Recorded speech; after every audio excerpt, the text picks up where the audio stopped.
جلیل القدر صحابی خلیفہ اول اور یار غار حضرت ابو بکر صدیق رضی اللہ تعالی عنہ، آپ کا نام عبداللہ، کنیت ابو بکر اور لقب صدیق تھا۔ آپ رضی اللہ تعالی عنہ کے والد کا نام عثمان اور کنیت ابو قحافہ تھی، والدہ کا نام سلمہ اور کنیت ام الخیر تھی۔ آپ رضی اللہ تعالی عنہ قریش قبیلے کی ایک شاخ تمیم سے تعلق رکھتے تھے۔ عہد جہالت میں حضرت ابو بکر صدیق رضی اللہ تعالی عنہ کا نام عبد الکعبہ تھا، جسے حضور صلی اللہ علیہ وسلم نے تبدیل کر کے عبداللہ رکھ دیا تھا۔ حضرت ابو بکر صدیق رضی اللہ تعالی عنہ کا مرتبہ صحابہ کرام میں بہت بلند ہے، کیونکہ آپ رضی اللہ تعالی عنہ ہجرت مدینہ کے وقت رسول خدا صلی اللہ علیہ وسلم کے ساتھ رہے، اس لیے آپ کو یار غار بھی کہا جاتا ہے۔ ام المومنین حضرت عائشہ رضی اللہ تعالی عنہا آپ کی صاحبزادی تھیں۔ حضرت ابو بکر صدیق رضی اللہ تعالی عنہ نے کل 4 نکاح کیے۔ آپ رضی اللہ تعالی عنہ کی ازدواج کے نام قتیلہ بنت عبد العزا، ام رومان بنت عامر بن عمیرہ، اسماء بنت امیس اور حبیب بنت خارجہ تھے۔ آپ رضی اللہ تعالی عنہ کی اولاد 3 بیٹوں اور 3 بیٹیوں پر مشتمل تھی۔ بیٹوں کے نام عبد الرحمن، عبداللہ اور محمد تھے، جبکہ 3 بیٹیاں اسماء، عائشہ اور ام کلثوم تھیں۔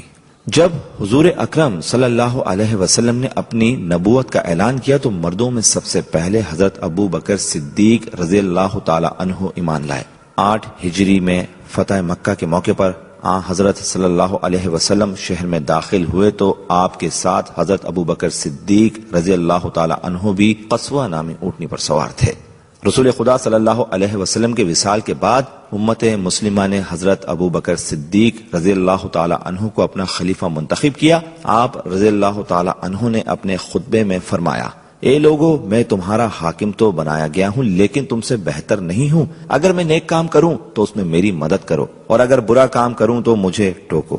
صدق امانت ہے اور کذب خیانت۔ تمہارا کمزور شخص میرے نزدیک طاقتور ہے جب تک میں اس کا حق نہ دلا دوں، تمہارا طاقتور شخص میرے نزدیک کمزور ہے جب تک جو حق اس کے ذمہ ہے وہ اس سے نہ لے لوں۔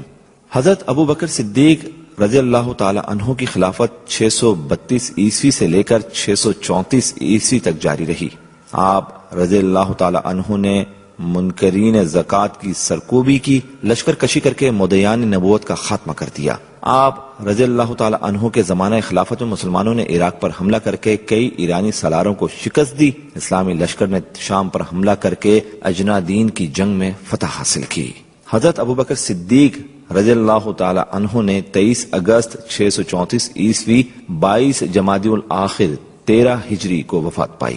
آپ رضی اللہ تعالی عنہ کی نماز جنازہ حضرت عمر رضی اللہ تعالی عنہ نے پڑھائی۔